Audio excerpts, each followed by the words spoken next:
개인이 월급을 한 푼도 쓰지 않고 전액을 모아도 서울에 있는 평균 가격 아파트를 사는데 36년이나 걸린다고 합니다. 정말 이게 나라냐는 말이 절로 나옵니다. 역대 최악의 부동산 불평등과 자산 불평등의 심화는 청년들 사이에서 이번 생은 망했다는 절망감을 낳고 있습니다. 우리 헌법은 국회를 대통령한테 두고 있습니다.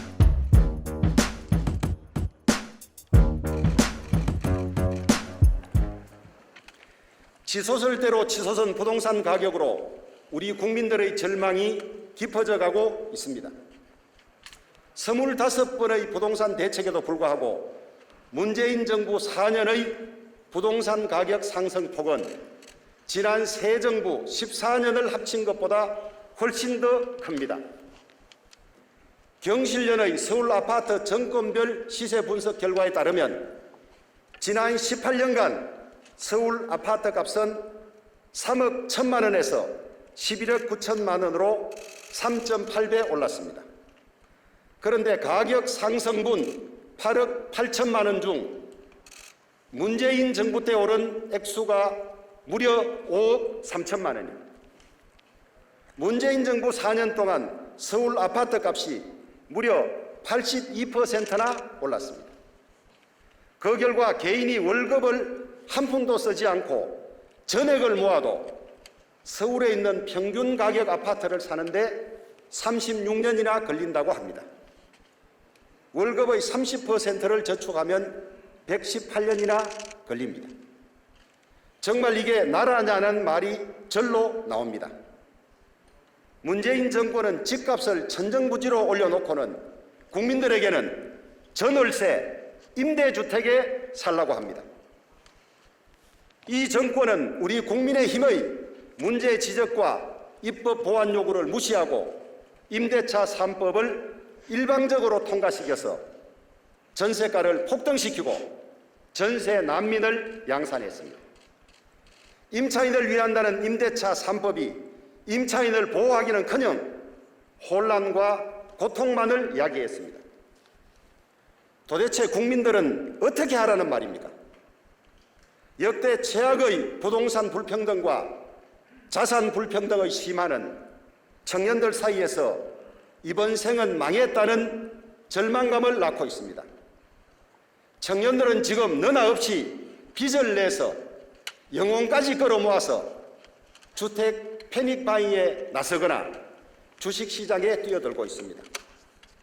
이러한 영끌 비투의 종착지가 어디일지가 두렵기만 합니다. 문재인 대통령께서는 부동산 문제는 자신 있다고 하셨습니다. 하지만 결국 문 대통령과 이낙연 대표는 부동산 정책 실패를 자인하고 사과까지 했습니다. 무엇 때문에 부동산 정책이 이렇게 처참하게 실패했습니까? 이제 실패의 원인을 찾기는 했습니까?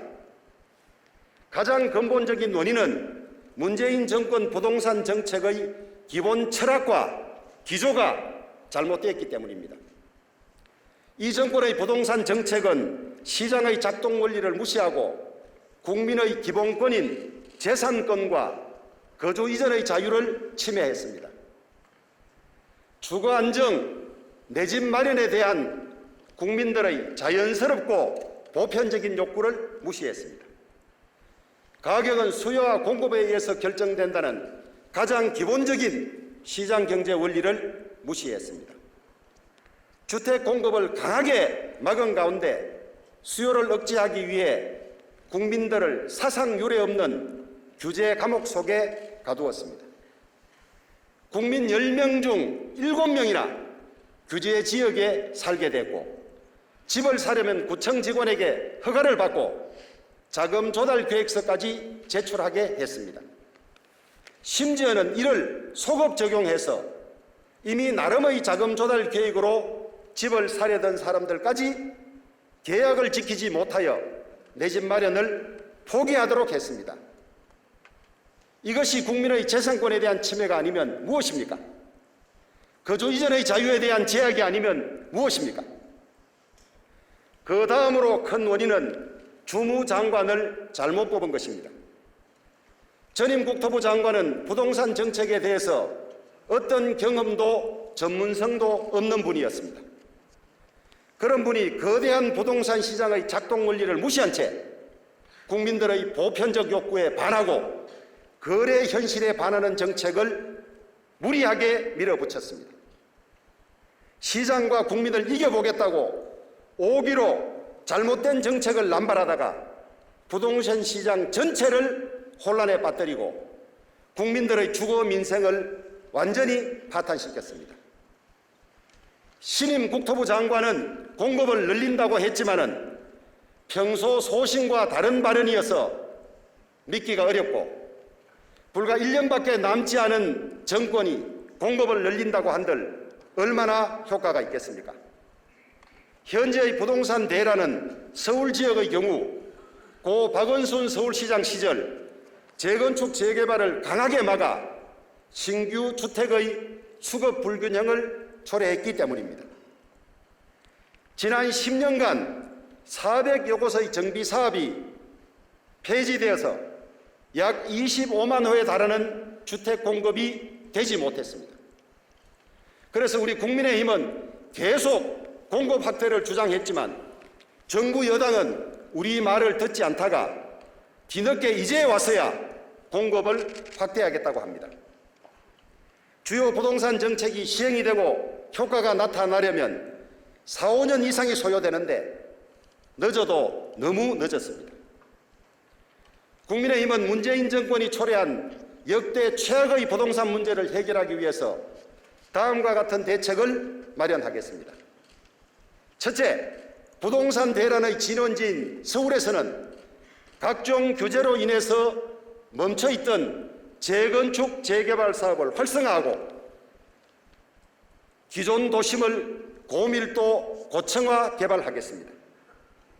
법률의 상한보다 낮은 용적률 기준을 상향 조정하고 현실을 반영하지 못하는 안전진단 기준을 조정하며 대규모 도심 택지 확보를 통해서 공급 물량을 대폭 늘리겠습니다. 둘째, 당장의 시급한 부동산 시장 안정화를 위해서 양도소득세를 내리겠습니다.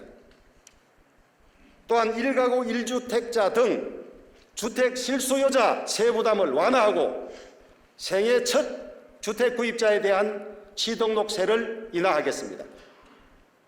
아울러 종부세, 재산세율 인하 및 종부세 기준금액 조정 등 종합적인 세부담 완화 정책도 마련하겠습니다.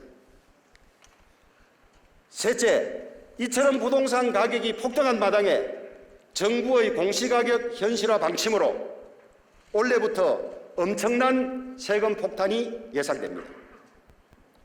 공시가격의 급격한 인상을 막아 국민 부담을 줄이겠습니다.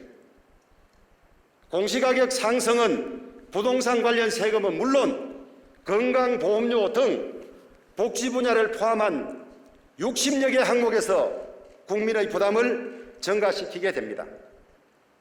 현행 국토부 소관인 공시가격 산정 체계를 범정부적인 관리 체계로 바꾸겠습니다. 또한 공시가격 상한율을 법률로 조정하겠습니다.